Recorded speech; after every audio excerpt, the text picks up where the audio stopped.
It's a distinct pleasure to be able to host what I believe is the closing event of the Michael Kennedy World Tour. For April. For April. We are very, very fortunate to have a very nice lineup of discussants on this book tonight. So I recently met the former mayor of Bogota, Antanas Mocus, and he's a professor. And I was going to introduce him, and he said, stop. We're in the academy, in a foundational fiction of the universities that we're all peers. So no need to be hierarchical in introductions. So ever since he told me that, I've decided to call everyone professor and give everyone brief introductions. So to my far left, Professor Craig Calhoun, the founding director of Institute for Public Knowledge, where you are tonight, president of London School of Economics. And I'll say this about Craig. There's lots of academics who become adjectives.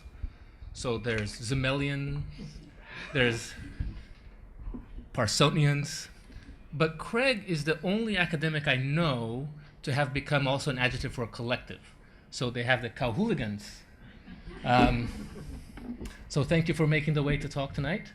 To his right, his former student and a close friend and the guest of honor tonight, Michael Kennedy.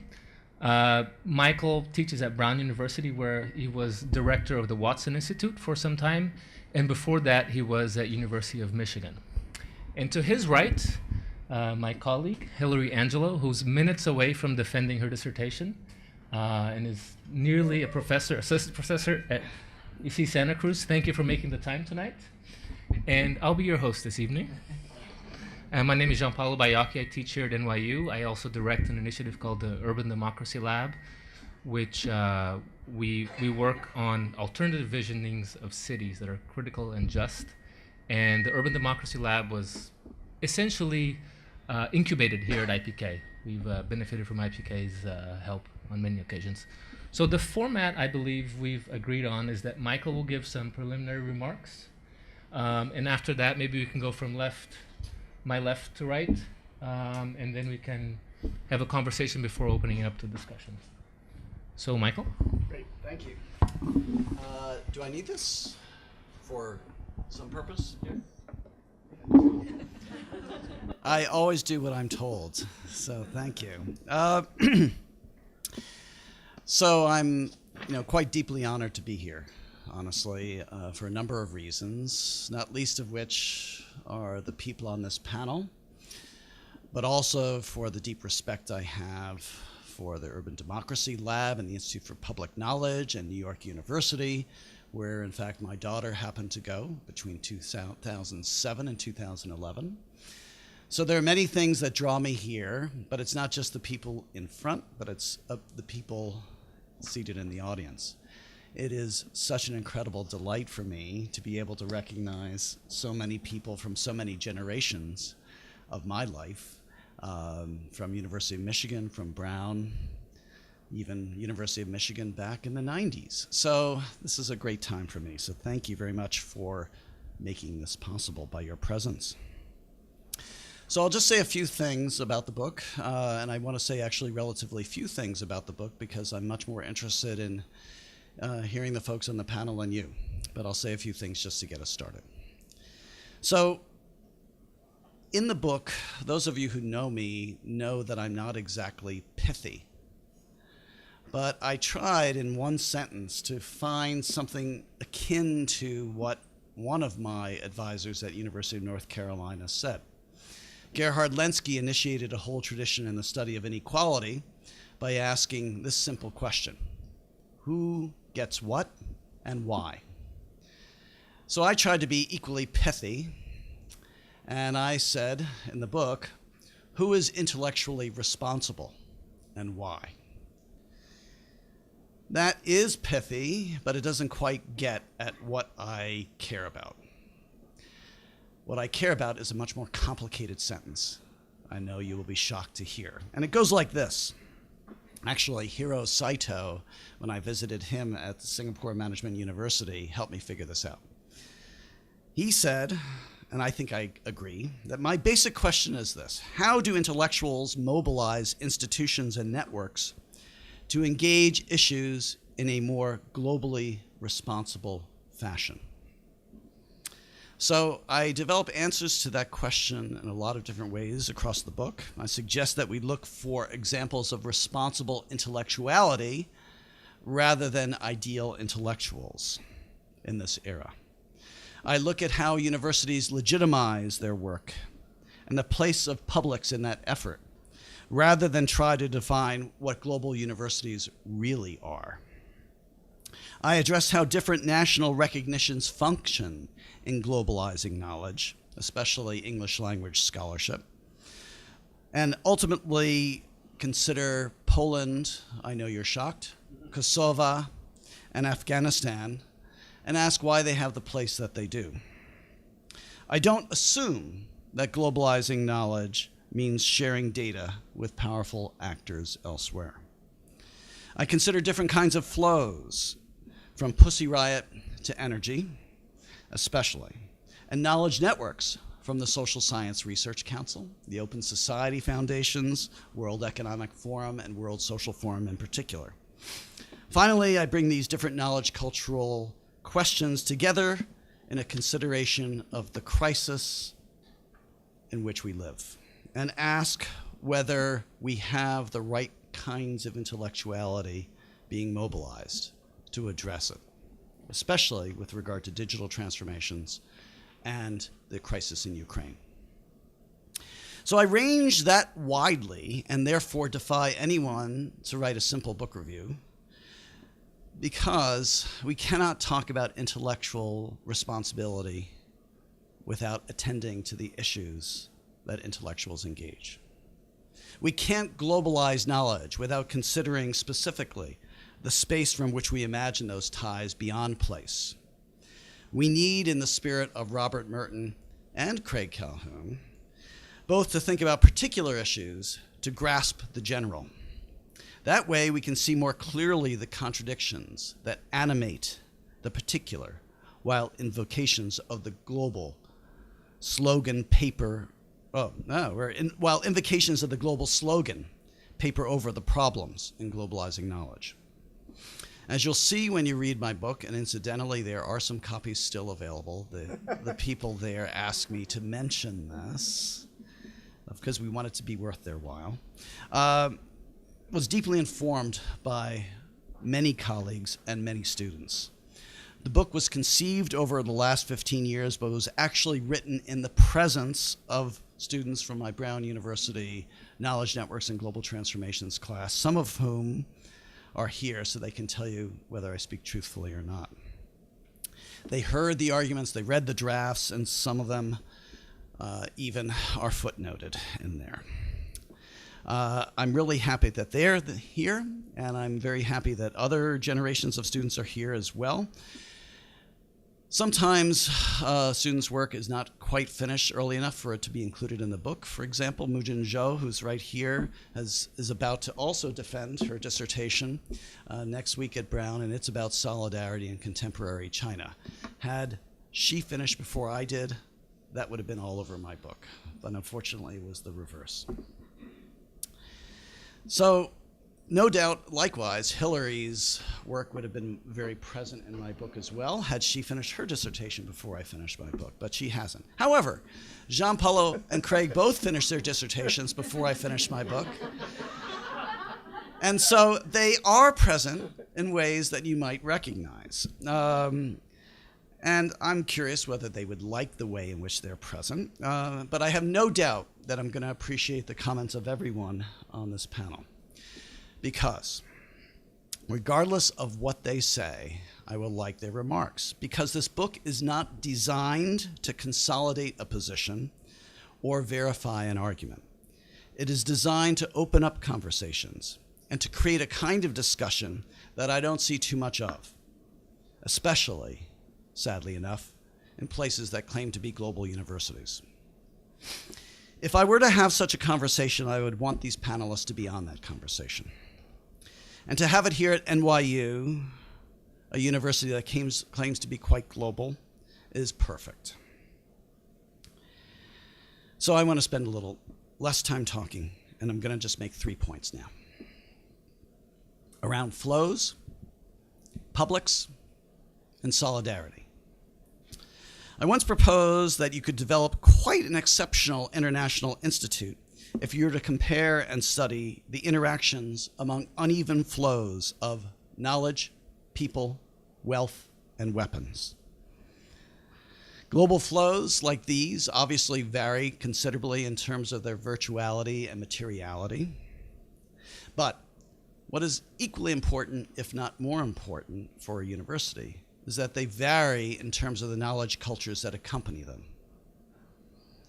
When we study energy, for example, it's remarkable how thick and dense an energy knowledge culture is.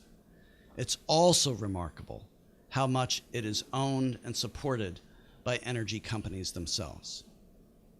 One of the things a responsible university would do would be to create an institute for public energy knowledge. There should be many more people than people like Tim Mitchell. He should not be the exception to the rule. Tim Mitchell's work on carbon democracy, for example, should be imitated and amplified by many.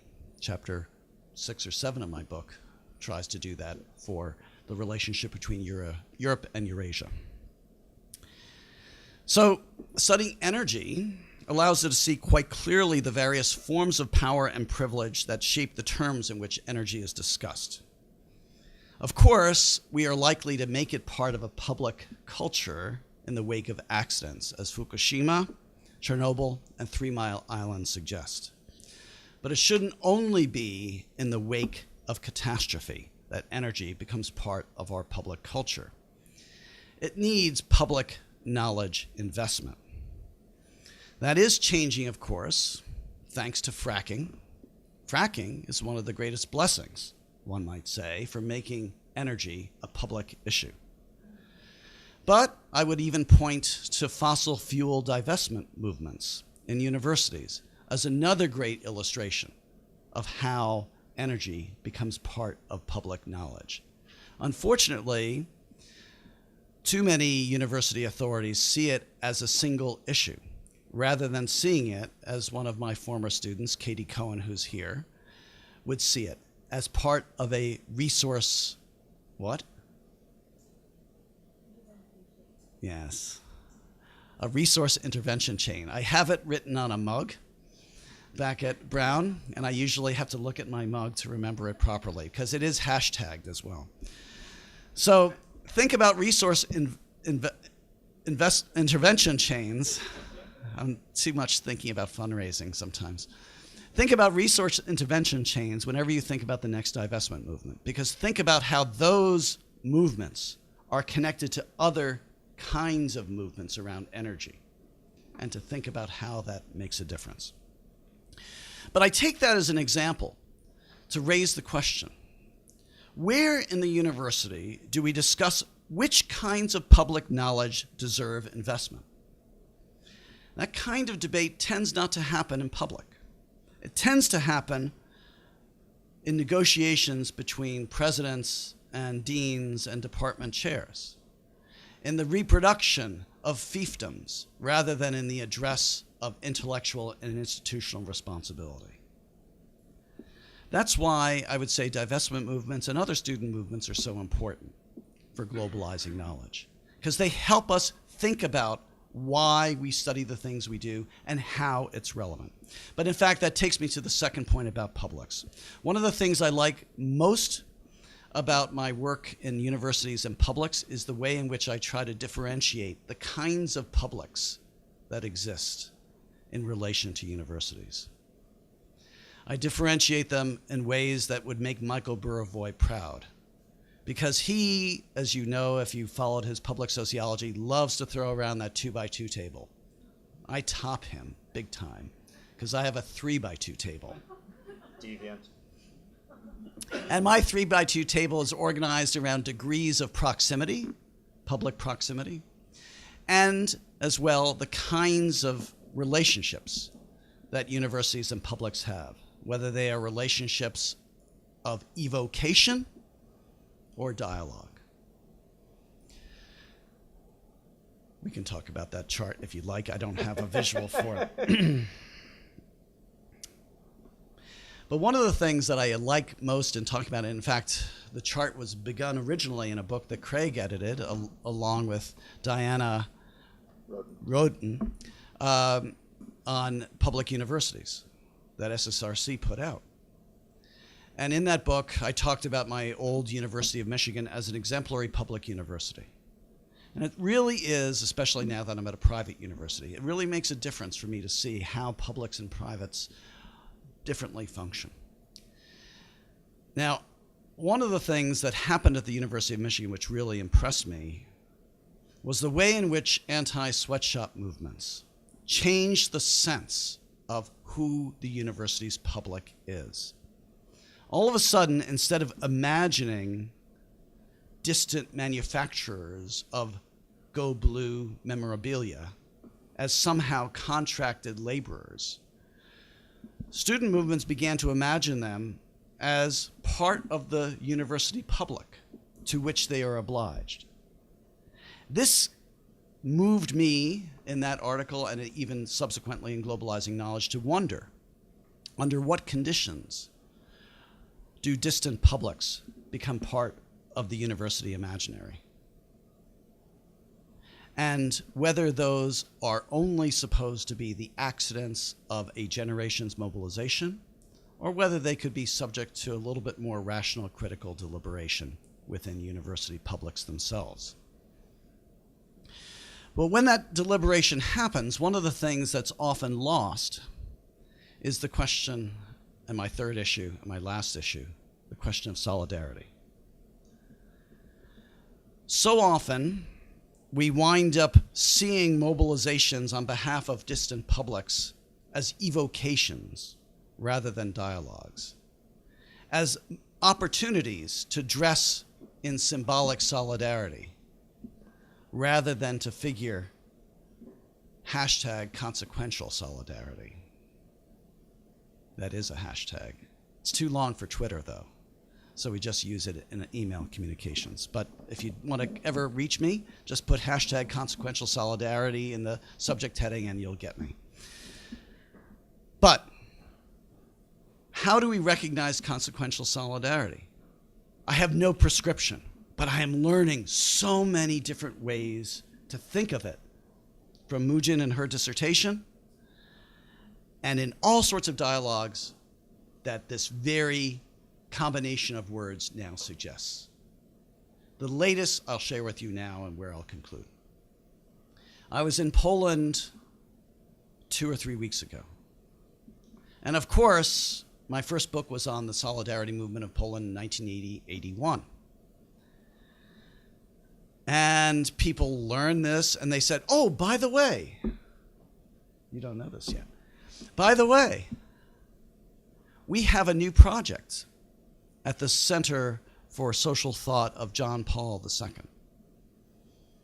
on solidarity. Now, regardless of what you think about Gianpaolo II, regardless of what you think about religion, you are going to want to learn about the way in which they are rethinking solidarity. They have proposed, well, they have written a book. In fact, Gosha, tu? Aha. Michał Luczewski powiedział mi, że zna pani, tak? No. So one of my colleagues in this venture, one of my inspirations in this venture in Poland is a fellow named Michał Luczewski, who is a sociologist associated with this center. He's working with a younger colleague named Maria Szymborska and 4 other people, and they produced this beautiful book called The Treasure of Solidarity, Skarb Solidarności, .pl if you want to look for it. And in this book, they propose 6 steps of thinking about solidarity. They propose that we ought to think about how we face reality, how we seek the good, how we work on ourselves, how we serve others, how we strive for agreement, and perhaps the most Catholic thing in the whole bunch, how we forgive in truth. Frankly, the book that they have put together moved me so profoundly because they offer no simple answer. In fact, they offer no script for what solidarity means. But what they do offer is a remarkable historical and ethical translation of the experience of those who made the solidarity movement of 1980-81, and an attempt, in their words, to think about what the conditions are for the globalization of solidarity itself. I probably use solidarity more than any other non-Polish person. In fact, more than many other Polish people today, from what I'm told. But in fact, it remains one of the abiding commitments that I learned in Poland, especially in 1983-84. And it remains one of the questions that I will conclude with. Namely, we think about solidarity when we think about labor. We think about solidarity when we think about bearing the burden of others in the Roman Catholic tradition. Is it possible, when we're thinking about globalizing knowledge and, dare I say, cosmopolitan intellectuality, is it possible also to think about consequential solidarity? I think it is. And I know it's possible when I see people in this room like you, and especially when we hear comments like we are about to hear from my fellow panelists. Thank you very much.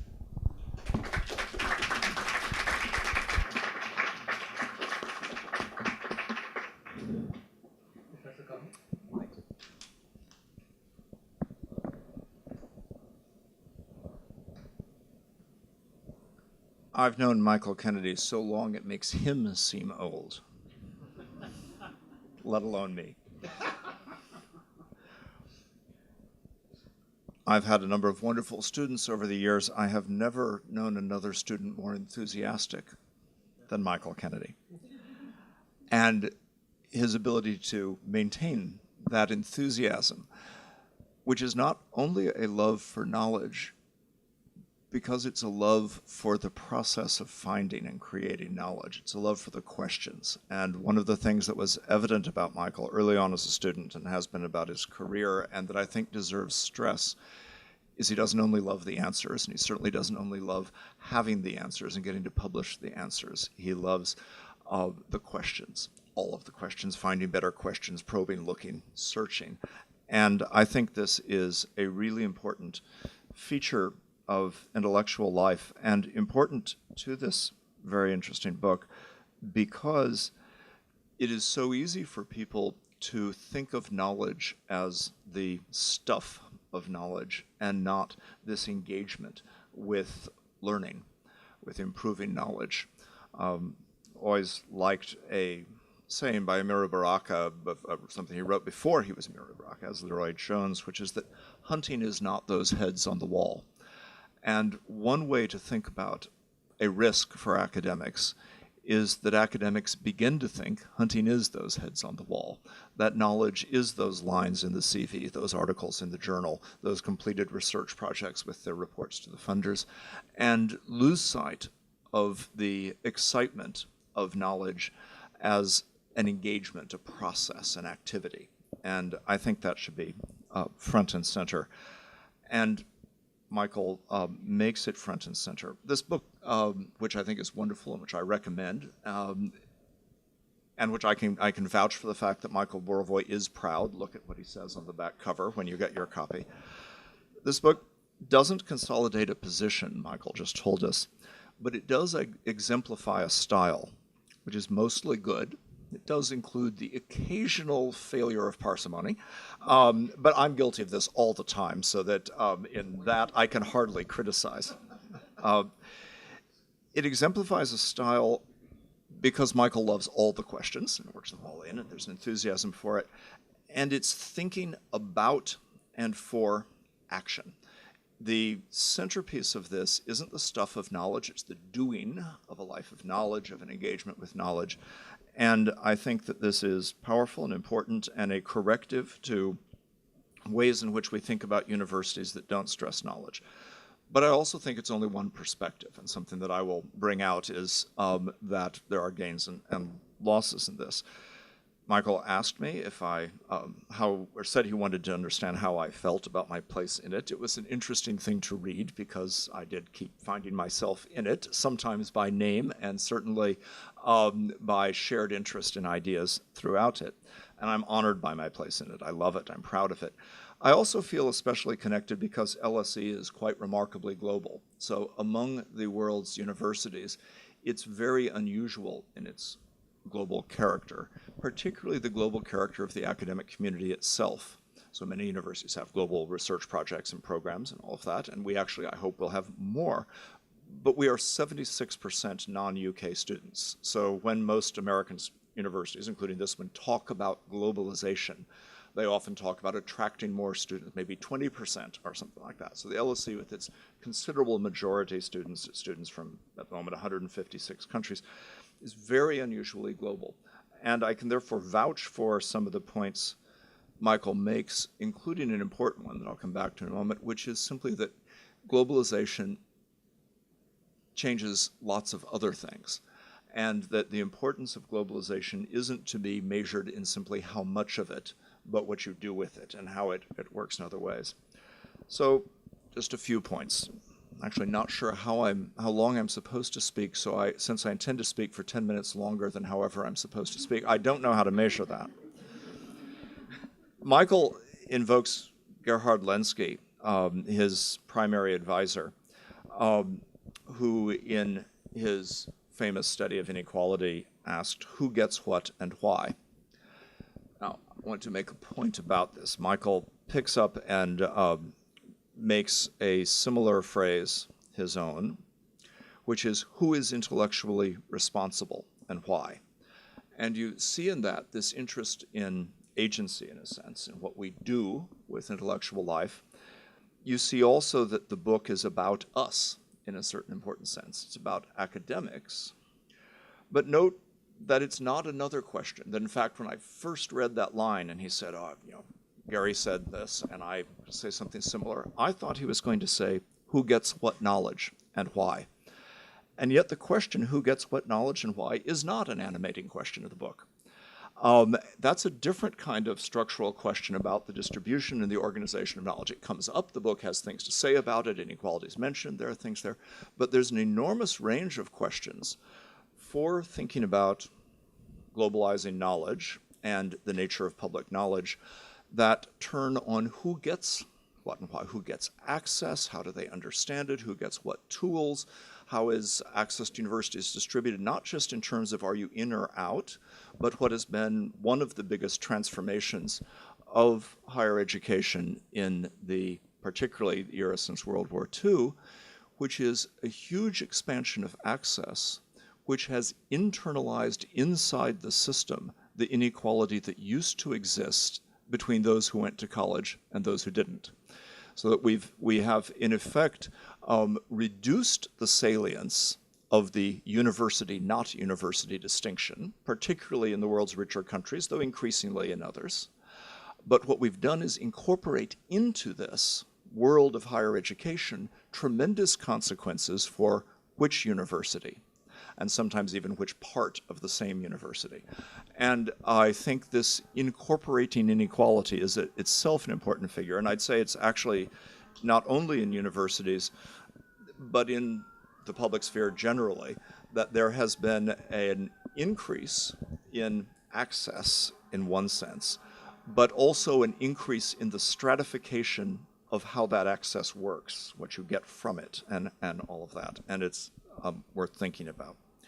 But Michael's main focus isn't that sort of question. It is about agency and about responsibility. The idea that we have responsibility for what we do. If we weren't agents, it wouldn't quite make sense to say that. And he's very concerned about the organization of responsibility. And I think part of what's powerful in the book is pushing that there is this responsibility, that globalization is something we do and not something that just happens to us. It's common to talk about the globalization of anything, including higher education, as though this is simply some inexorable force It takes place, and then we adapt.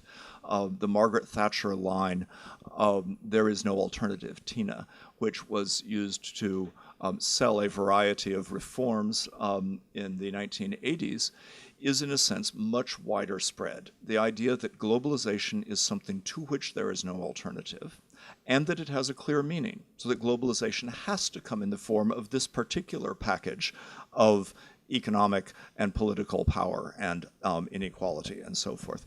And I think part of what we learn from Michael's book is that we have the capacity to think differently about it. We have the capacity to think differently about it in our own universities and our own lives and do something differently.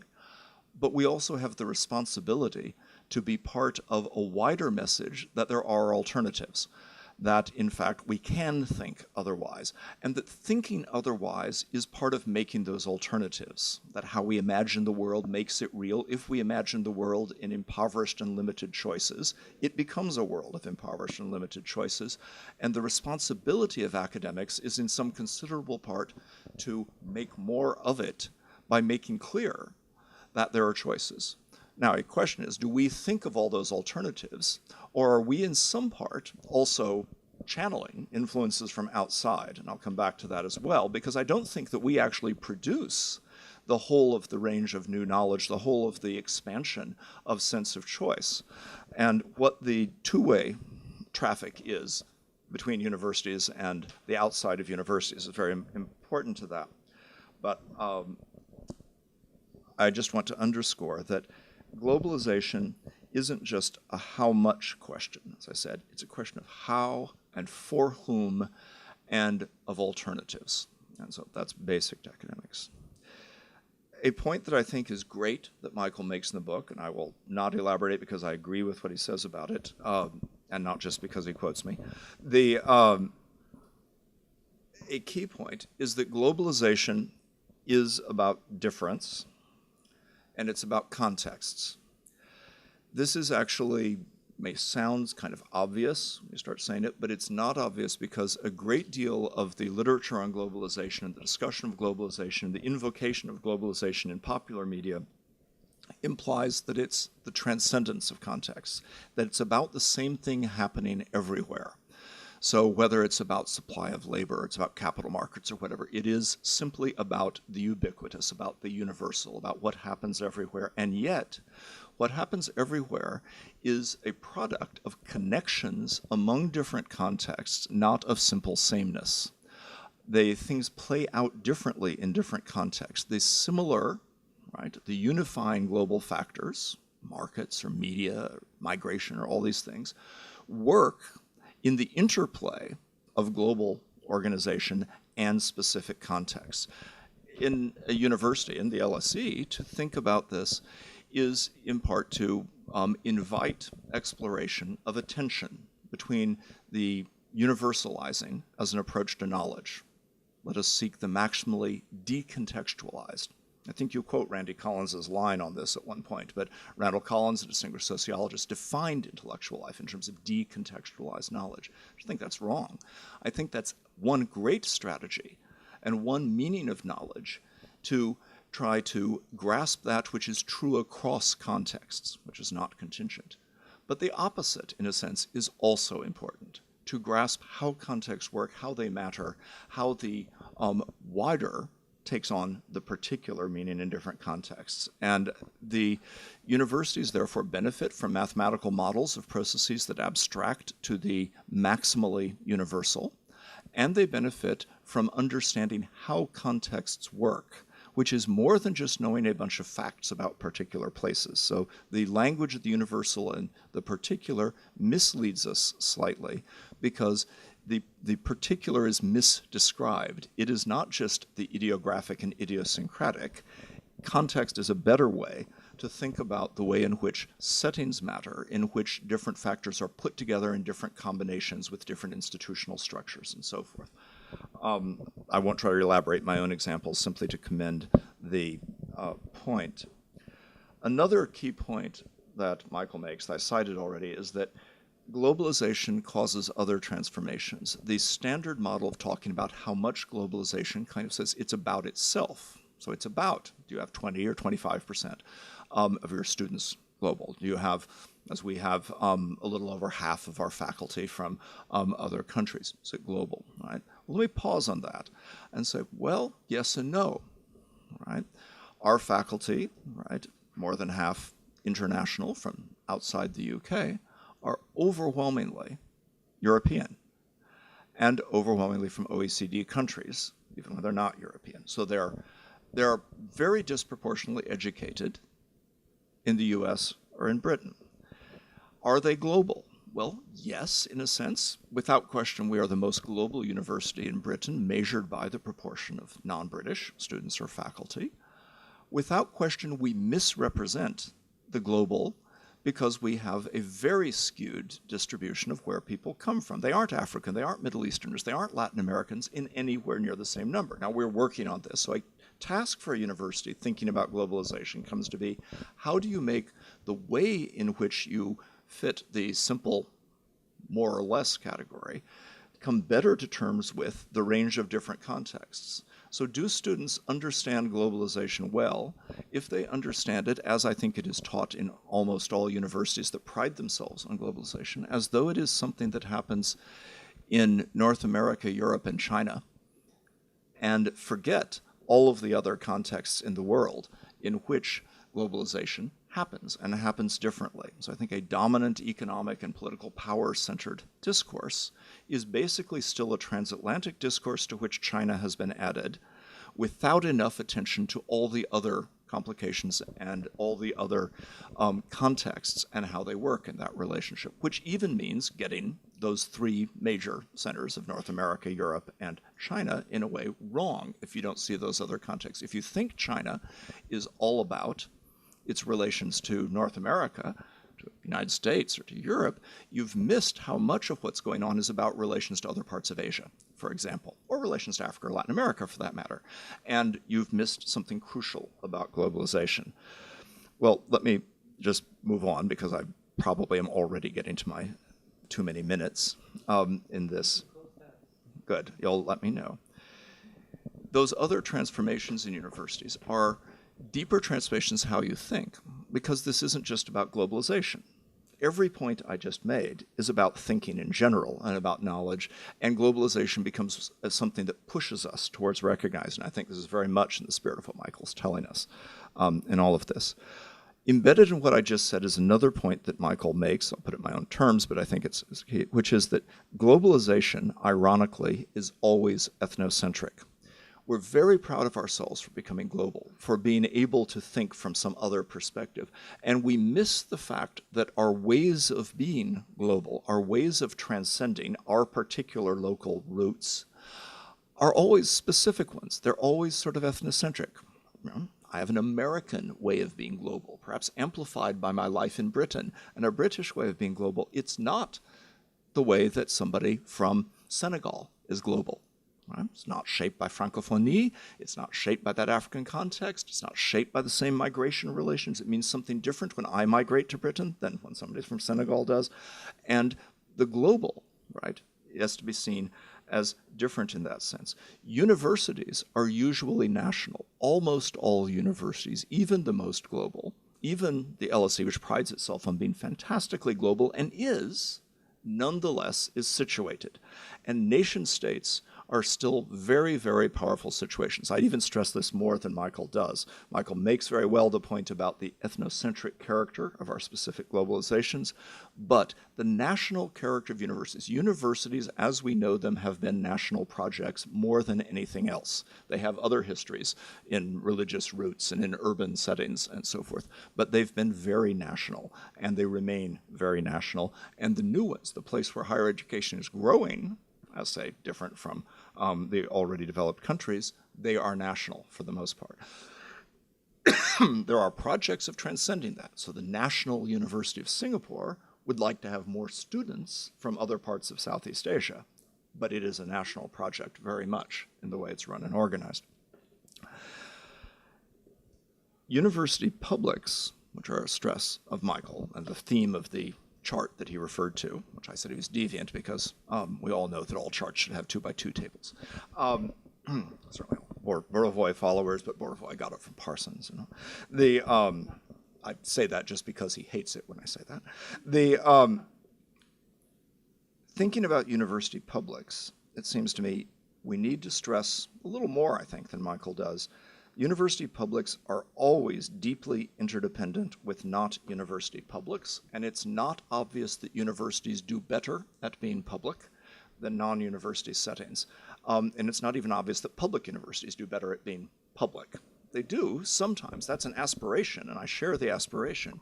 But I think we need to be open to the possibility that universities have lots of mechanisms of being anti-public. And even in the internal life, even the way departments work to organize sections of discourse separate from each other, undermining some of the broader public life of university. The way hierarchy, which Gianpaolo referred to, works. We may be aspirationally egalitarian, but few of us live up to it as much as we should. And we do well to remember, for example, that the rise of modern science and the Reformation, two of the great public shaping events of the rise of the public sphere in Europe and in the West, took place mostly without a role of universities. Universities were largely retrograde with regard to the rise of public knowledge in science. It was the Royal Society, corresponding societies, a variety of other settings that were pivotal. Now, universities become extremely important, but it means that it's not automatic, and we should be asking what works. The history of thinking about publicness in general is full of interesting themes. And I want to just put one on the table. There was a great debate in 1925-27, started in 25 with Walter Lippmann's book, The Phantom Public. Walter Lippmann wrote a great American figure, now half forgotten, but remembered because he's mostly remembered because John Dewey criticized him now. It's like for Marxists in the crowd, who knows who Düring was? But, there was an anti-Düring. and so poor Lippmann, right? Lippmann said, publics don't matter much.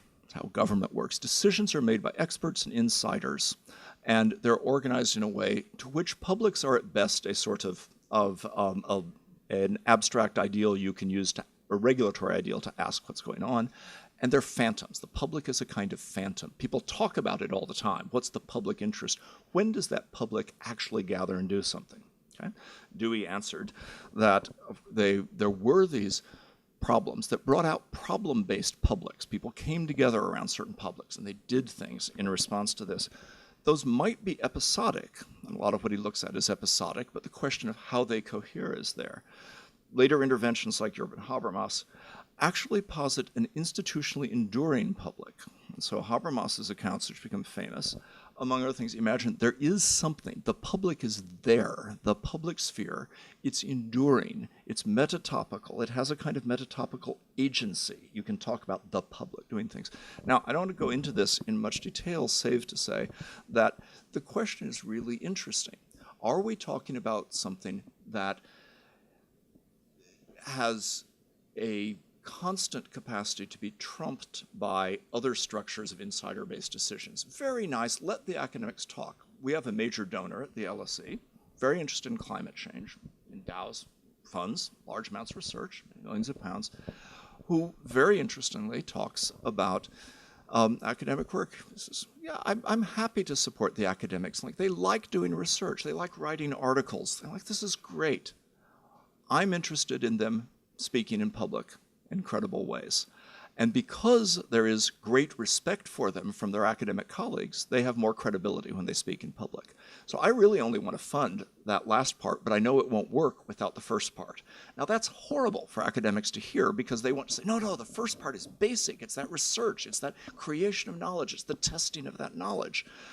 But there's something instructive in this about our relationship to publics and how public knowledge works. I don't want to give a cynical account of it, but I think it's important for us to think through and ask, are universities as institutions the basis for this so-called Habermasian, this metatopical public, the public that endures, that is always mobilized and is there all the time?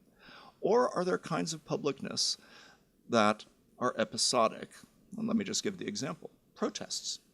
One of the things universities offer public life, quite aside from academics and their research, is students and their periodic protests, which may last a week or a month or a year, which almost by definition never become institutionalized and enduring, but may change what's on the agenda And part of what universities do is they create the place for very temporary things to change what's on the agenda. And I think that's actually true about lots of our work. I think we overstate the impact of the cumulative institutionally constant, and we miss some of the huge public importance of the things that are relatively transitory but might have a big impact in various ways. I'm getting to the end. The biggest thing that to me is missing from Mike's book, so I want to hear his response to it, is non-academic knowledge structures and flows.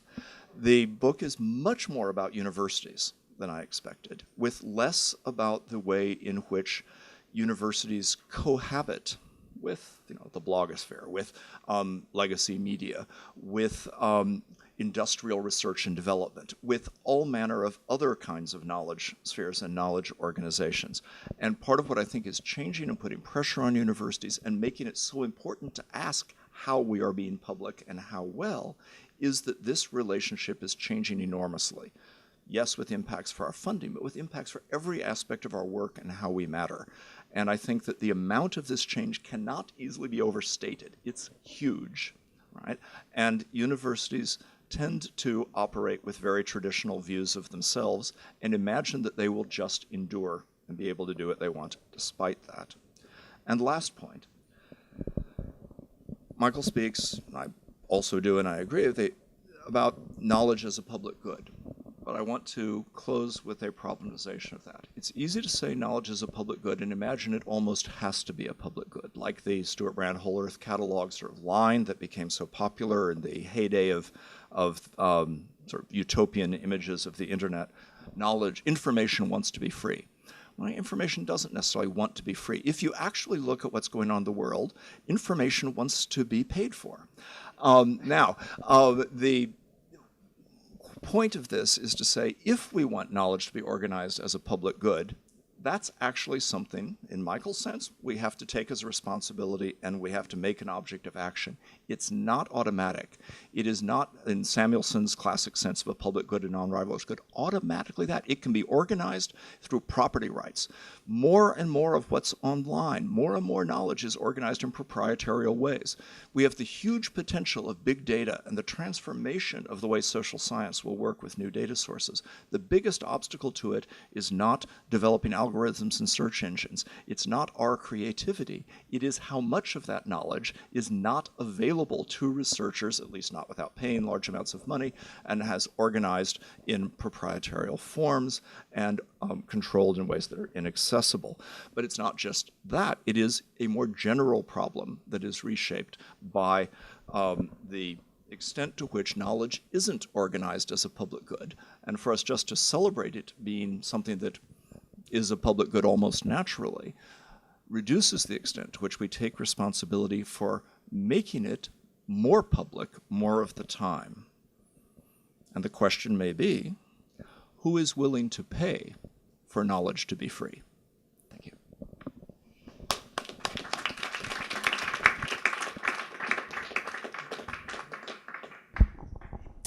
Hello. I am not going to speak as long, and I'm also going to show my stage in my academic career because I will also probably stick a little more closely to the book and ask a series of questions that are of the type that are occupying someone at this stage in my career.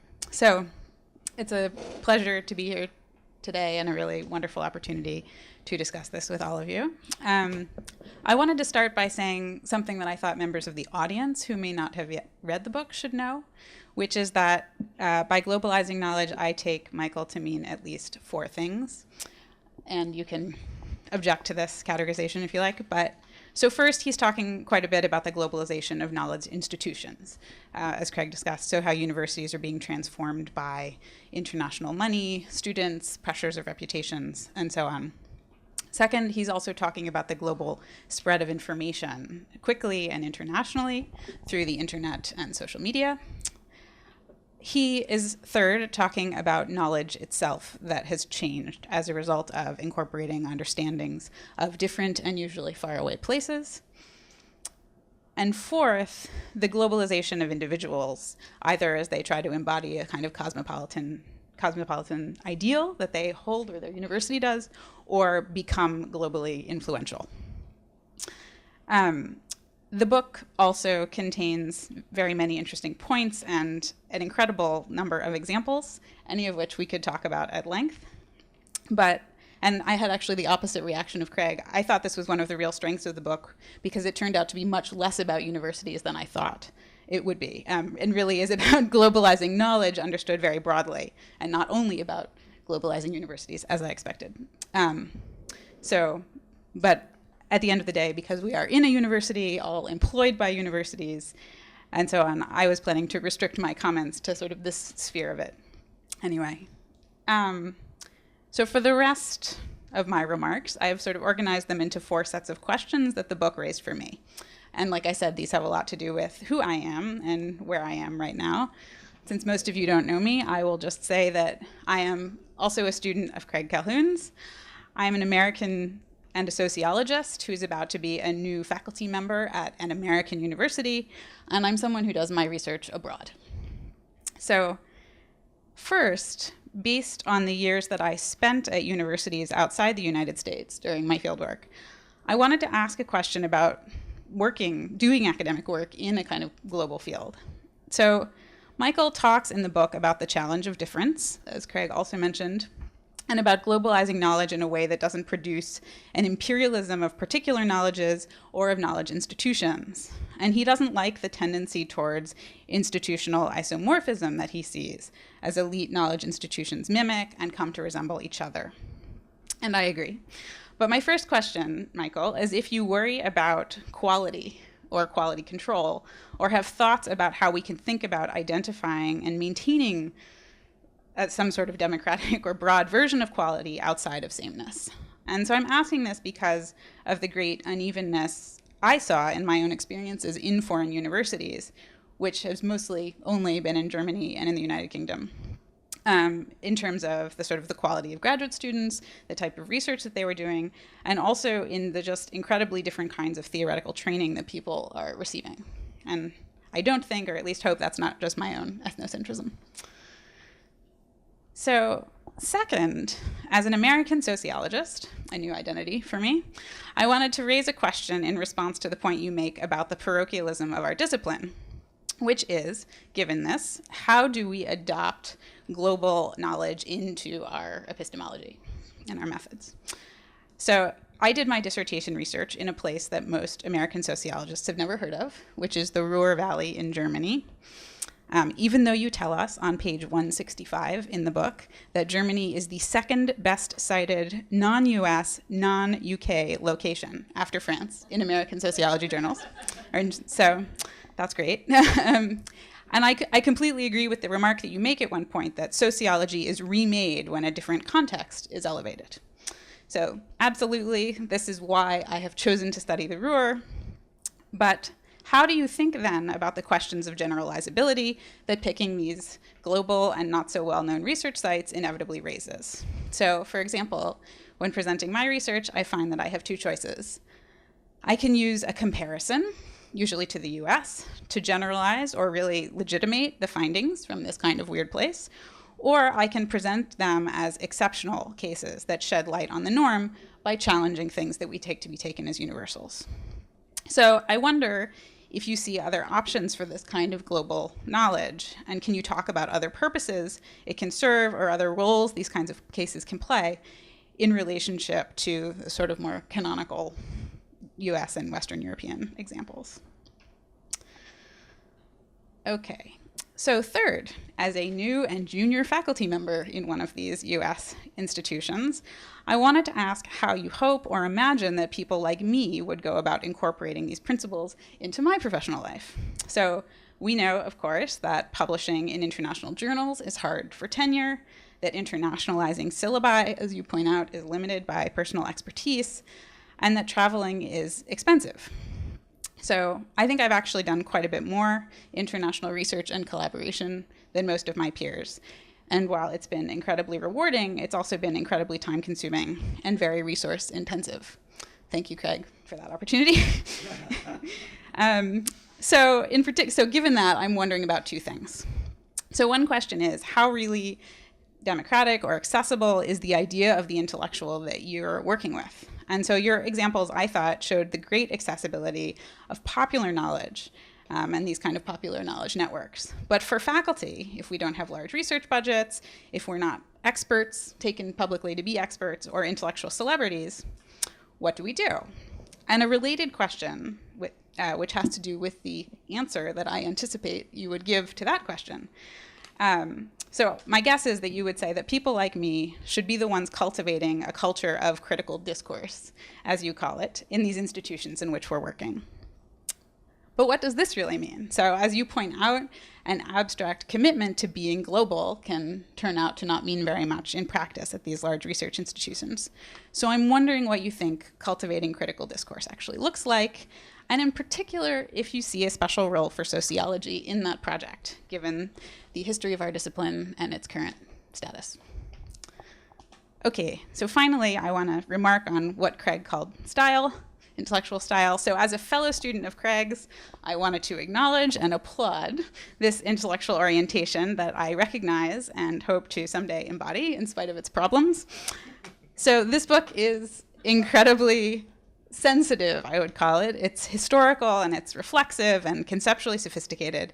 And it, for the most part, delivers on its promise to take on the challenge of looking at globalizing knowledge in all these dimensions: epistemological, institutional, political, and individual.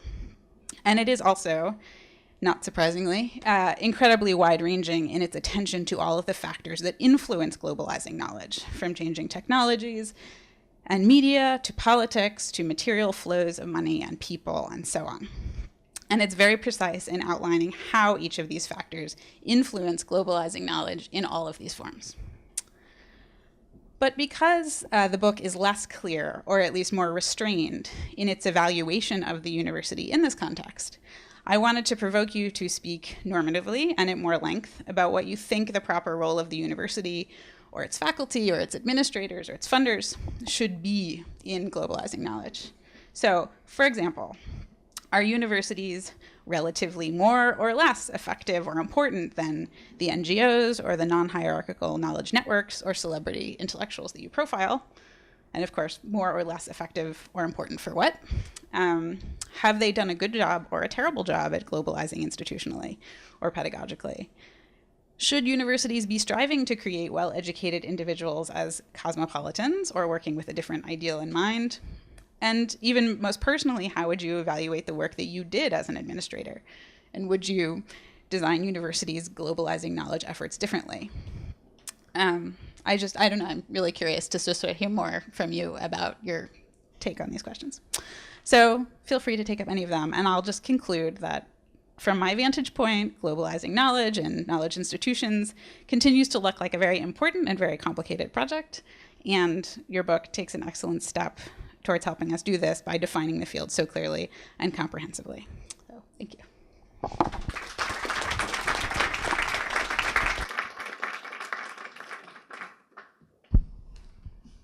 I was raised in a different intellectual tradition. I'm the only non-Calhoun advisee or Calhoun person at this table.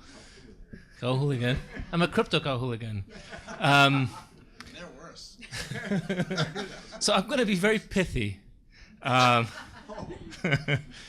I want to raise a couple of questions for discussion and really just echo a couple of the comments that have been said before. But on a personal note, it's really, Michael is a mentor to me. He's a colleague who's given me professional advice at various stages of my career. And it's been really wonderful to see this book from manuscript to revised manuscript. And having known Michael as my boss, right, he was literally my boss at the Watson Institute at Brown University. It's been a very privileged window. We've had many conversations, and it's hard not to read those conversations into the book. And you are so much in the book, actually. So a couple of things, Michael. First, I wonder if you might make explicit some of the choices you made in the writing of the book. So I know that there are roads not taken. You allude to it a little bit in the beginning of the book. But just, I wonder if you could talk about those choices. And one of the things that's very striking about the book is your generosity. You take up arguments with people, but you do so in such a gentle and generous way. But what is the politics of that? Why aren't you doing a takedown? Why this kind of style? Another thing that's very remarkable about this book is that you, as a university employed person, as a professor, you feel very directly interpellated by this book. And I feel like this book functions at a couple of levels. It is very much a book to think with. It's not a book that gives you answers, but it provokes questions, and questions. It invites you into a dialogue. So I wonder if you might discuss that also in your discussion of choices. But one of the ways this book functions is that it also seems like I think this book is going to be very important. It is an important book, but I think it's going to live on for a long time because it's going to be seen as a document of what it looks like to be a reflective practitioner at a particular point in time. So I wonder if you might say what you think about our conjuncture. Okay, a couple of more questions, and the last one is going to be provocative. The next question, I wondered if you might say more about actually existing universities. So Hillary was asking you to push to be more normatively explicit and to push a little further, because there seems to be a kind of, one imagines, or as you read the book, there seems to be a kind of ideal sort of relationship between university and other publics. And it seems like we need autonomy for certain kinds of pressure, but we need embeddedness with other kinds of public and other kinds of knowledge flow. So how do you see that? And finally, I wonder what you might say to people who work at a private university in the public interest, like NYU. And I don't watch Marketplace, but Facebook was crazy this morning because Marketplace was discussing the Nordello report, which was a human rights report that was done about the condition of workers on our NYU site. And for those of you who, to put it very quickly, this had been a claim by student activists and faculty activists, and the university responded by doing this, by hiring a third party to do a report. And basically what the report showed was an incredible, the university has responded to it as a significant compliance gap, but it's really a very, very large number of pretty obscene violations of working conditions, and not at all what this university is about. So in your kind of reflexive, dialogic position, what do you say, how would you counsel administrators? How would you counsel concerned faculty? How would you counsel student activists who are going to be engaging in this issue over the next weeks and months? Thank you. So you could imagine, especially those who know me, could imagine me speaking nonstop for the next hour and a half and getting through half the list. And so I'm not going to do that. And in contrast to almost every kind of panel discussion I've been in, not in any actually existing panel discussion, but one can imagine other discussions, I haven't had time to go back through all these notes I took to figure out which ones I want to talk about.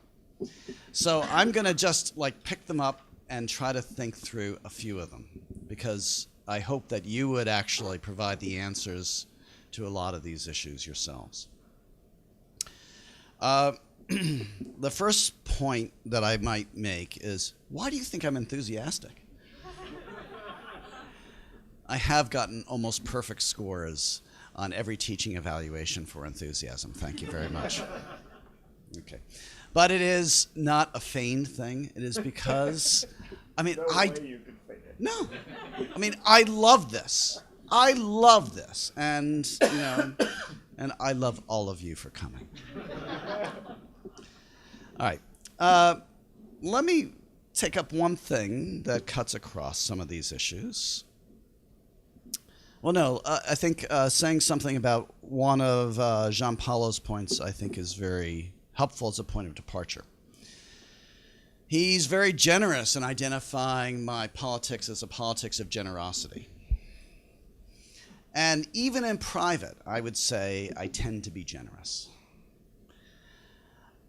And that is incredibly Machiavellian.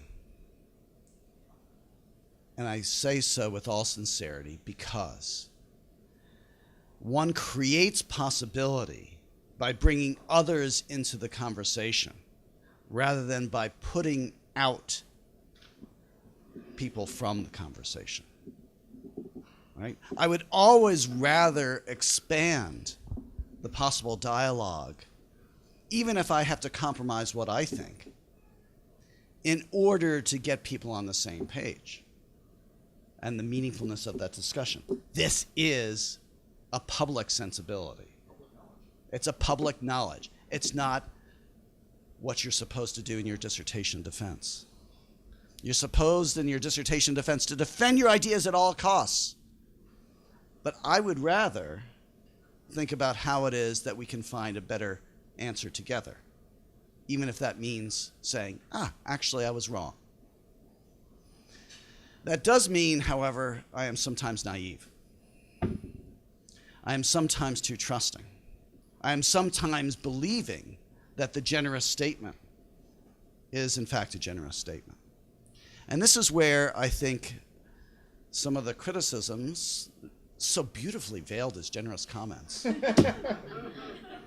are well-founded because it's a theme that has recurred over commentaries about the book, is that I am typically, in fact, Keith Brown, back at Watson, said, "You don't say anything nasty about anybody in there."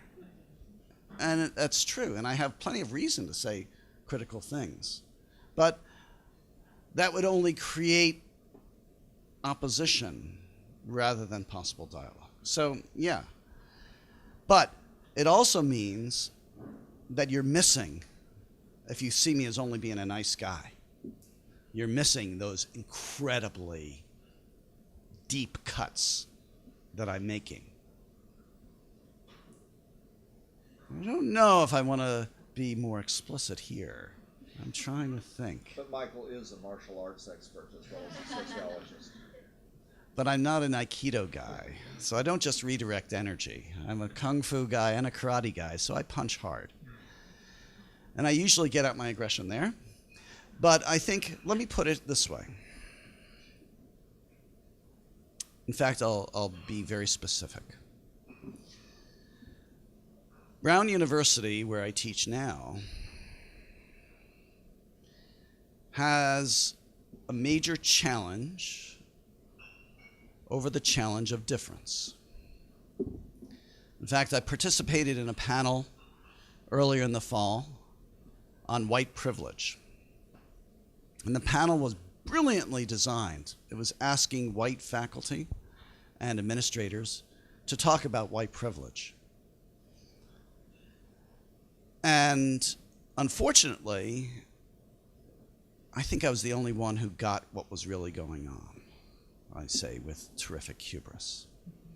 Except for the organizers, they got it. Because the students of color who were in the audience said, "Oh my God, how many times do we have to hear the same script over and over and over again?" Those of us with white privilege up on that panel were saying, "We understand your pain." And in fact, when you speak of this offense, this microaggression, or this macroaggression based on race, I experienced it too. But in fact, that's the very expression of white privilege. Racism without racists, right? So one of the things that is striking to me about Brown, and actually worse about Brown, if I can say it publicly, than University of Michigan, is that we do not have as sophisticated a discussion about race on that campus as we ought. But, this is where I become optimistic again. One of the things that was quite remarkable recently is that our faculty in the sociology department, in contrast to previous discussions, recognized that we absolutely need to hire in race and ethnicity. And it's not been approved yet, but I'm hoping to make it more likely saying it publicly.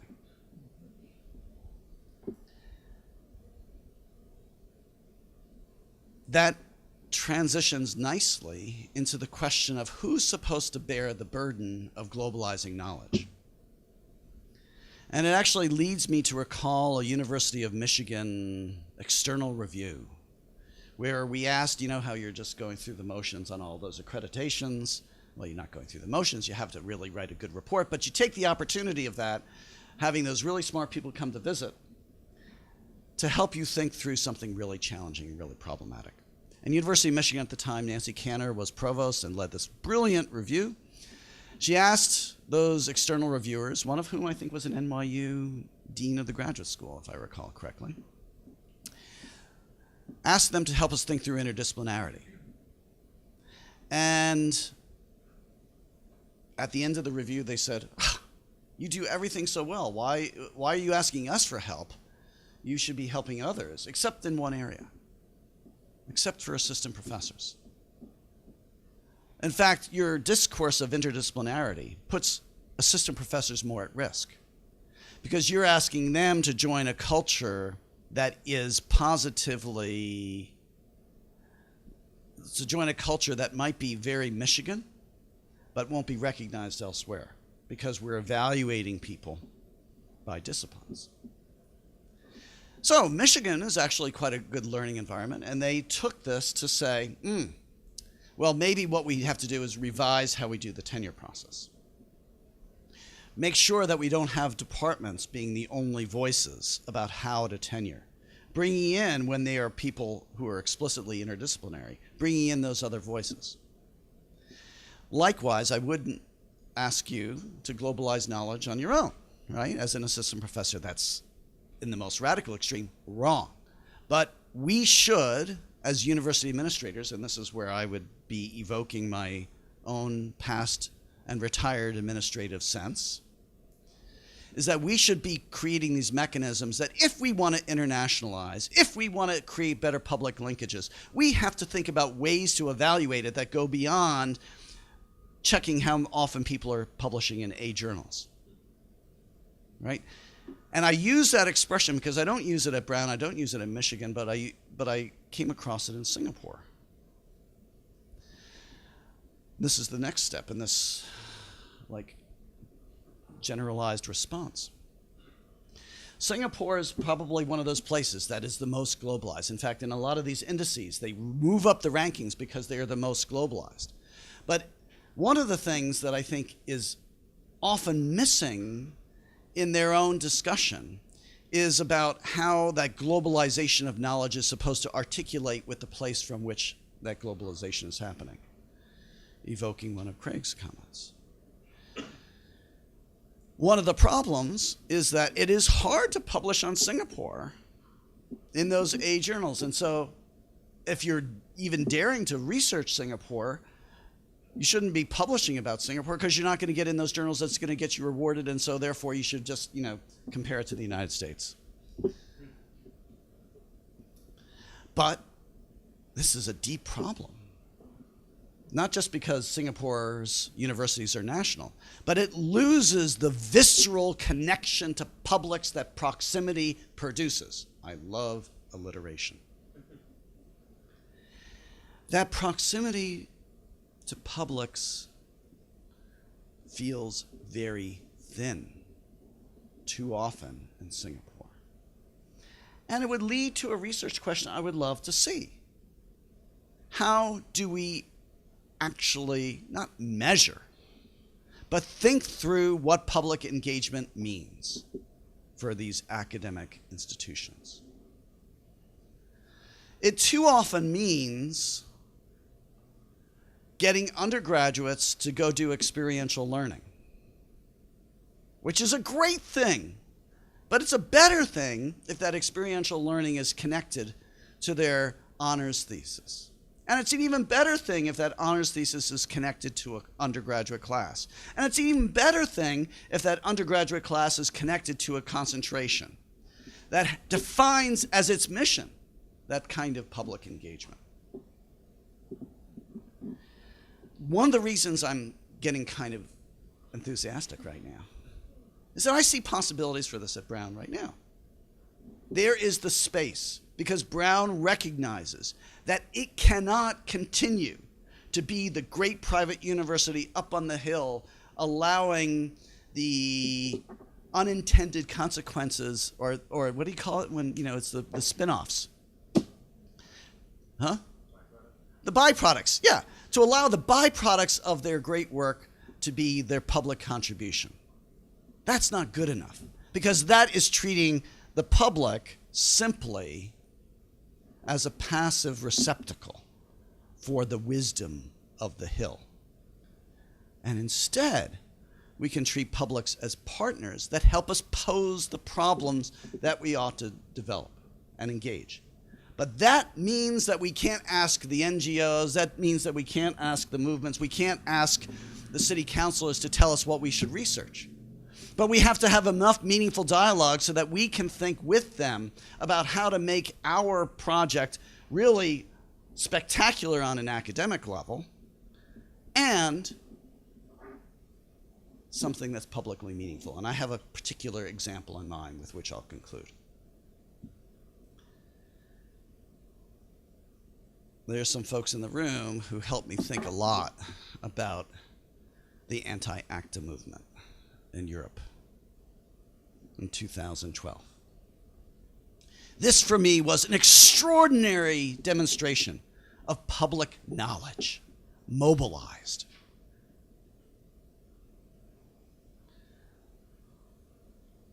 In fact, Olivia Petrocco, I'm looking right now at her, wrote her thesis comparing the anti-ACTA movement in Europe and the concerns in India, do I remember correctly, about pharmaceuticals, and wondering why it was. And Joe Karaganis was one of the people that was helping us think about this relationship. Why it was that these things didn't connect. And I was thinking, this would be such a fantastic project for an institution to take up. To actually not just think about the relationship between concerns in India and concerns in Europe, but to refine what it was that all those folks were saying about the emergent business model that this represents and the alternative form of property rights that this promises. And so I went to I'm talking about non-academic knowledge production. So I went to my friends in the next left, that group organized by the Party of European Socialists, one of the inspirations of a person named Alfred Gusenbauer and one of his colleagues, Anya Kshipek,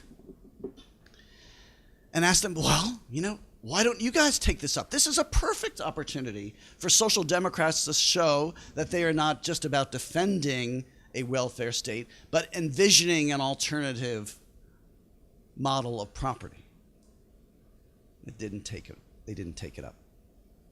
And they're still not in the vanguard yet, even around the negotiations of TTIP. But this is the opportunity, either for the next left or for us or for anyone who wishes to think about how knowledge matters, to take up another of Craig's phrases. We can be in our laboratories thinking about new forms of property, especially for intellectual property. But that's not going to matter unless it's connected not just to those who are paying us to do the research, but connected to those who can mobilize enough public energy to allow us to see beyond what those with power and privilege define as realistic, and instead think about what knowledge, actually mobilizing knowledge, can do for expanding the realm, not just of the possible, but of the necessary and the real. That's a good way to stop. As I pull together the comments, let me just simply say I would invite you all to go to academia.edu to my page, because I have this place called Extensions of Globalizing Knowledge. And it's there that I put in the notes that I would use to prepare for an event like this, but also my responses that are more thoughtful than what I could offer off the cuff. So check that out, and actually write to me at michael_Kennedy@brown.edu, especially with these apps that I might think about, right? All right, would you? Oh, good. Good. Okay. So a few things. The first about the Global South point about knowledge flows. I mean, one of the things that I was really struck by when I went from Michigan to Brown is at Brown we talk about the Global South all the time. At Michigan we hardly did.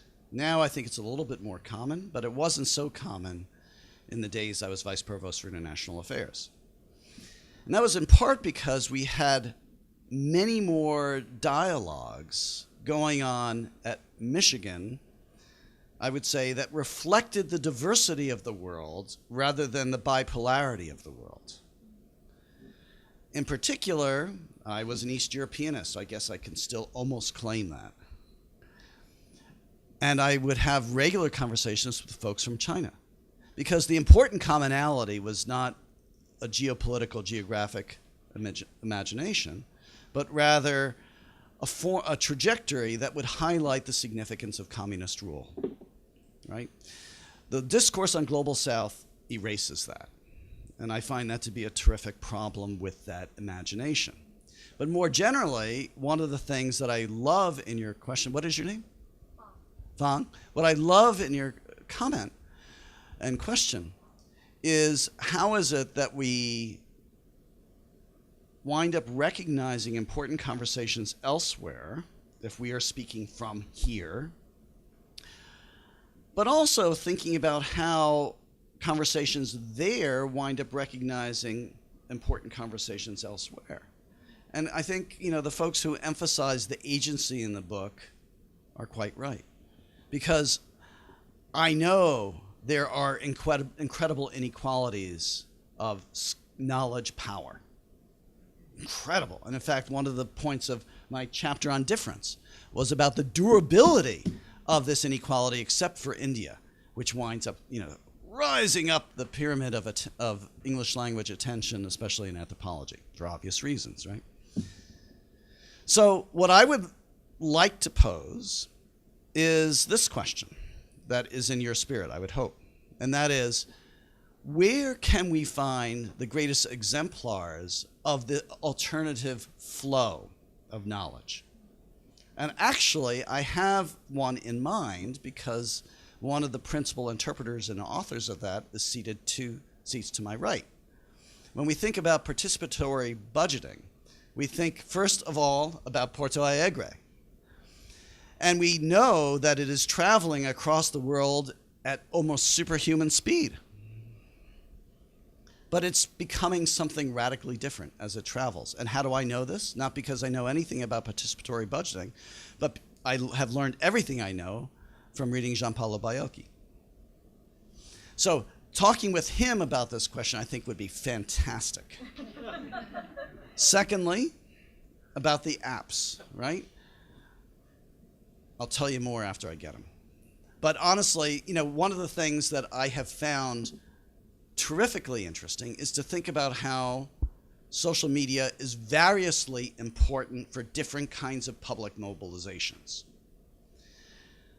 The sociologist in me wants to think about what are the qualities of those mobilizations that are most powerful using social media and those that are not. And let me just make one comparison briefly that reflects my book. I talk about the anti-ACTA movement. I've already talked about that. Obviously, the ways in which the whole digital world is central to that movement and mobilization, and even its imagined possibility is absolutely central. But so too is the struggle in Ukraine. However, the struggle in Ukraine has something that clarifies for us something that ought to be a much more significant issue in terms of intellectual and institutional responsibility. And that is, how do we think about our work when information warfare is central to the quality of contest? That's really explicit right now in Ukraine, around Ukraine, because Putin and his allies are so blatant in their lie. But then one of my colleagues back at Brown yesterday suggested to me at the celebration of the Institute at Brown for Environment and Science, he said, actually, why wouldn't you make that comparison to the climate skeptics who are interested not so much in just providing debate, but in closing off meaningful debate by putting out the lie? Is that hard-assed enough? Thirdly,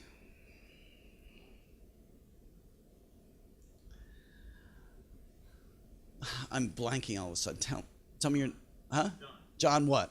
Friedman. John Friedman is writing a fantastic dissertation right now on globalizing higher education. And one of the questions that he has put in much more nuanced way, I suspect, than any of us could ever answer, is the role of the nation and nationalism in complicating the globalization of higher education. But one of the things that I think we have set up here that is really important, in fact, when I do PowerPoints of this book, I typically begin with the definition of globalizing knowledge. And globalizing knowledge is defined on page 9 or something like that, I don't remember now. But it's always different depending on where it's produced and where it's received. Context matters profoundly in that. One of the things I don't do is to talk about how the nation as a particular kind of context is relatively more or less important. I'd like to think about that more, and John should be the respond to that question, but I'm talking too long. The last point that Olivia Petrocco, actually I wish this were a dissertation. In fact, it was an undergraduate thesis, but it could have been on that level. But Olivia asks about whether the creation of safe spaces is chilling debate. And I think it's a terrific question that is analogous to the struggle to get away from that Habermasian general public sphere into the creation of these counter-publics where identities could form and so on. But what has happened is that we do create these alternative publics where we are more focused on talking and refining our positions with one another than often taking on issues until it comes to a crisis, like we had around the Ray Kelly incident at the University of Michigan. It was as if administrators and student protesters never spoke to each other about the challenge of race at Brown. And in fact, I suspect they hadn't.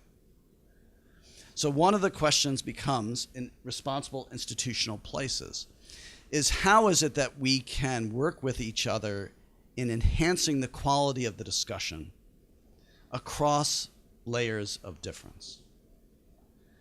We are trying that at Michigan. Oh, excuse me, I'm not there anymore. We are trying that at Brown with a very creative project called Transformative Conversations. But that has two different interpretations, and this is where I'll conclude. For many people, the transformative conversation is when we can create a new mutually respectful dialogue where we understand one another's starting points better and therefore come to a final conclusion that's better, which is a beautiful liberal vision. That the only problem is really that we misunderstand each other. There's no power in that transformative conversation. Another vision of the transformative conversation is this. How is it that we can imagine conversations that mark the ways in which power reproduces privilege? When we mark it like that, transformative conversations become potentially transformative because we recognize kinship across our differences when, for example, some people say, this dramaturgy is beautiful because it shows how we can understand one another better. And someone stands up in the middle of the room and says, excuse me, you think everyone is misunderstood in that circumstance. But in fact, everyone is misunderstanding one another, that's true, but to the advantage of one person in the conversation. That had to be said in an auditorium marks for me that the transformative conversation doesn't happen among individuals. It happens across layers of power and qualities of conversation across multiple publics, not just within safe spaces. Several things here, including the discussion of the Global South, including the discussion of language politics. Now, Michael has very significant discussions in the book of the dominance of English and what's being produced, of how things work. But there are always nuances within nuances within nuance. And the issues that are raised in terms of categories and terms we might think about, like the language politics, like Global South versus the West versus, I think one of the reasons it wasn't as prominent when you were at Michigan is people still said third world. And which appears even in your quotes. I was struck by how one never hears this anywhere, so seldom, and yet your quotes from some of the Michigan texts include discussion of the third world, the so-called third world, various things like that, which is a political economic account of, as opposed to the non-West, as opposed to the Global South, as opposed to these. And my point is only that all these matter, the nuances, that in the language issue, the organization of sensitivity to the limits of English as a global language is often an organization reinforcing national languages and not various marginalized subnational or other languages, and playing out without some attention to what happens to other global languages. So there's lots, and actually Mike's got good things in the book on this, but it's what is empowering is often seen as the mirror image of what is disempowering, and that's not always right. So the account of this is what the dominant global structure does doesn't tell you that the opposite of that or the alternate, it tells you what else to do. And it relates to the online publics thing and how the organization of all of these, because the internet and the creation of facilitations for public discourse in and of itself can go either way on this, right? It can be in multiple languages, it can be organized for local publics, it can be organized for very large global publics and all of that. But here again, there's a political economy and there are a set of trends and there are dominant patterns, and this is sort of some of the structure I'd look to. So that's my main comment. I wanted to comment on property rights, but with it, other things. Again, my administrative experience, this is what universities do and will do is seek money. And they would prefer to seek money with protections for free intellectual inquiry and protections for various other values in relation to this. But the need for money within the existing political economy is very close to a trump card. So yes, they will reject some unattractive arrangements, but they will just keep driving. And it's a very basic part of this and of what happens to public life. And I wanted to seize the opportunity to say it because it's not just the obviously economic things like property rights, but it's something that gets back to the good advocacy for responsibility, Michael. We do this to ourselves. The way in which we've organized career structures of getting grants, publishing articles, doing all this, we have organized some of the relatively anti-public features of our institutions into our own work. And I think Mike's book is one good place to begin to open up and ask about this. It's not just being done to us from the outside, but we have embraced it with various agendas, including sometimes the possibility of a startup company, or sometimes you're going to have proceeds from your patented device, or something. But the complicity is a real issue, and it relates to the issue that I raised about non-academic knowledge, because that's us too. Right? That's the various other arenas that organize knowledge and who pays for it. And not being as generous as Michael, I'm also not quite as optimistic. I want to be, I aspire and have aspired for 35 years to be as optimistic as Michael. But I don't see us unambiguously winning these struggles over publicness, whether it's against surveillance and other uses of technologies and the chilling effects they have, or investigatory uses, looking at what people have said and done and so forth, or against the economics of a not very free and open distribution. And so I want to read Michael's book as a call to arms, and a need for real action in this regard. I was just thinking, and I'll just mention that I found quite interesting in the book, is that I guess with the idea of globalizing knowledge, there is at least also the possibility that we would come to see things occurring within our own borders differently. So it's not always, he mentions Appalachia at one point. So there's places within national borders that get, ignored. Exactly, yeah. So that, in some way, I don't know, if opening up globalizing knowledge is a way of looking at lots of different categories differently and borders differently, then maybe, I don't know, maybe we get to look at these geographies in totally different ways. And in some ways, the nation question is only one cut into that.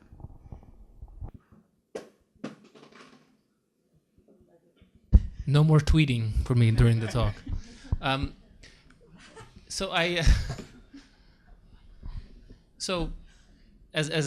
wanted to remark on some of the comments also, and I hope those of you who haven't yet read the book take this as an invitation to read the book.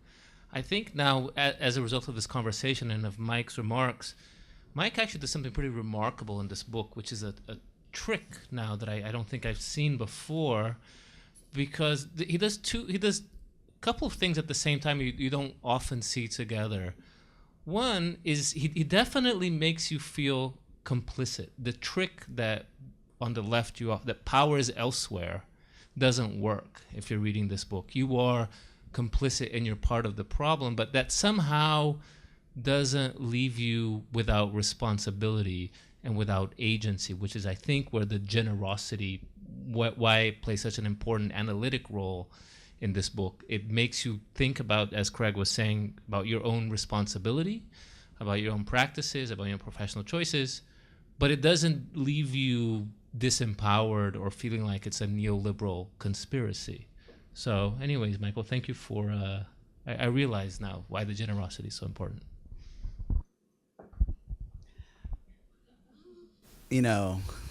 I was looking forward to this for a long time, and my hopes were so high, but they have been exceeded.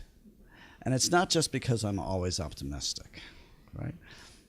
But because somehow that generosity of spirit actually produces better outcomes. And I'm not, going to get new agey, because I'm not very new agey at all.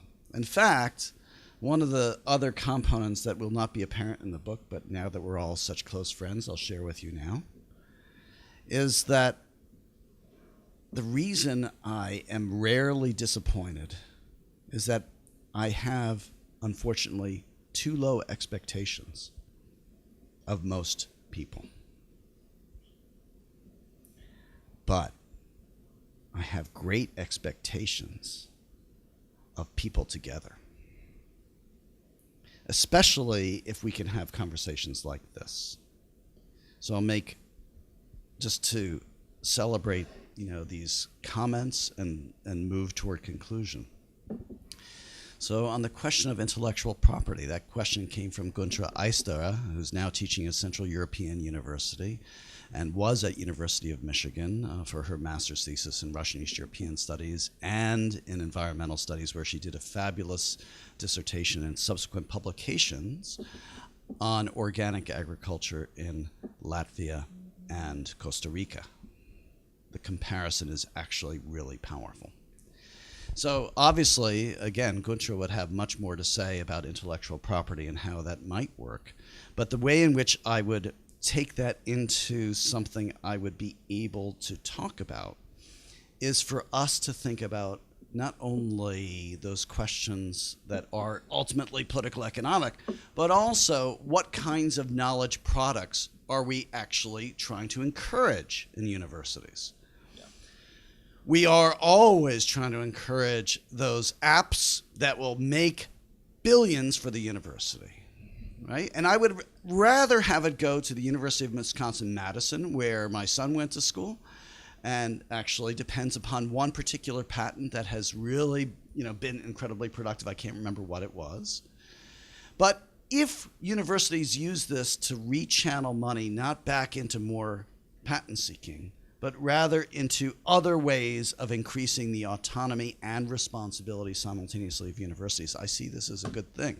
But that depends upon having great academic leaders, those who can see the contradictions and not just the fundraising potentials of their presidential leadership. The second thing I would say, and I'm trying to find, Claudio, is raising the Global South question, and one of the things, I was looking for you. He said, he's gone, but he's still standing. One of the things I would say is that it's really unclear to me what the appropriate divisions are when we use Global North and Global South. Because, the three cases I talk about in the book at length, Poland, Kosovo, and Afghanistan. Afghanistan is certainly part of the Global South according to how anyone would measure it. But how prominent is Afghanistan in the theories of the Global South? It's hardly evident, right? Unless you're talking international security, and now it's all over the place, but with nobody knowing what a Loya Jirga is. Kosovo ought to be part of the Global South discussion. And in fact, Kosovars do consider themselves part of that Global South. And the most creative social movement I know, called Ventivadosia, very much sees itself as part of a larger liberation struggle. In fact, Ventivadosia in Albania means self-determination. But do other theorists of the Global South recognize Kosovo? No, it's in Europe. So now we have to complicate what Europe is and what Global North is. And so here is where I ask that we find language that enables us to do something similar to what Craig did in 1980, if I can remember the publication properly. Wasn't it something like community as variable? I can remember some things. Instead of thinking about these categories that organize our imagination, think of the variables that underlie them and think of what's more and what's less. And recognize that community has many different qualities that can be more and less and in fact be contradictory. Likewise, Global South. Spanish language places are much less Global South than Urdu speaking places. But then Quechua-speaking places within those Spanish-speaking places are much more Global South than Hong Kong. So what do we do with that? I have ideas, but I won't share them now. The penultimate point. I learned the word penultimate when I was learning Polish, because the accent is always on the penultimate syllable. I never had that as part of my language before, that word. I love it, though. So the penultimate point is I love the way in which we are now talking about the anti-public parts of our scholarship. This really does open it up for me, ways in which we might think about globalizing knowledge differently. Because it's not just a matter of private versus public, academic versus popular. It's in fact, how is it that knowledge is supposed to matter for things that are beyond our careers, especially after tenure? And equally important, how is it that we are going to respect those without academic pedigrees and incorporate their knowledgeability into the work that we do? That, for me, would be a great project. In fact, yesterday, when we were celebrating this Institute at Brown for Environment and Society, I proposed that I would love to be part of a public policy institute that not only thought about ways of knowing, but also ways of recognizing, but also ways of communicating and ways of mobilizing. That, for me, would be a public policy project of promise. Lastly, globalizing knowledge. That's a terrible term. And I say that with all seriousness. But I learned something in my first couple books. I learned that making complicated, sophisticated arguments without a simple term with which people could latch onto and disagree is a great way to assure academic integrity but invisibility simultaneously. So I thought, people use this term all the time as if they know what it means, and they don't. And I'm supposed to be in that business, and I don't know what it means either, because it does not have a stable meaning. It is a cultural currency that people use to get other things that they want. In fact, in the book, I give you different ways of thinking about globalizing knowledge as articulated by someone who does digital transformations, as somebody who does national security, as somebody who does this and that. They all use this or equivalent terms to get what they want. Well, I would propose that we mobilize publics in the global public good to get what publics deserve, and that is not just survival, which is increasingly important given the trajectory of climate change in this world, but maybe even a little more justice. Justice is not a bad thing for universities to think about. Thank you very much.